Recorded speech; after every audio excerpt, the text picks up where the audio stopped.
இங்கே ஒரு பெரியவர் நடக்கவே முடியல, குச்சி ஊனிட்டு, எவ்வளோ வெயில் சுமையோட போகிறாரு. நம்ம கூட வராரான்னு கேட்போம். வந்தாருன்னா கூட்டிகிட்டு போய் விடுவோம். ஓகே ஐயா, வரீங்களா? கூட்டிட்டு போய் விடுறோம். எங்க எடுத்து வந்து கொடுக்கட்டா?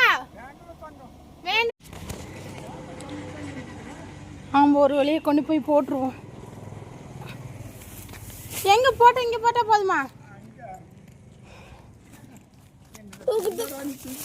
ஆடேங்கப்பா,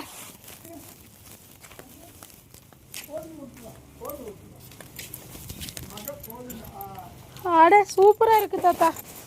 ஆட்டு சாலை சூப்பரா இருக்குது. கண்ணு குட்டிக்கா வடி தூக்கிட்டு வந்து போட்டாச்சுங்க.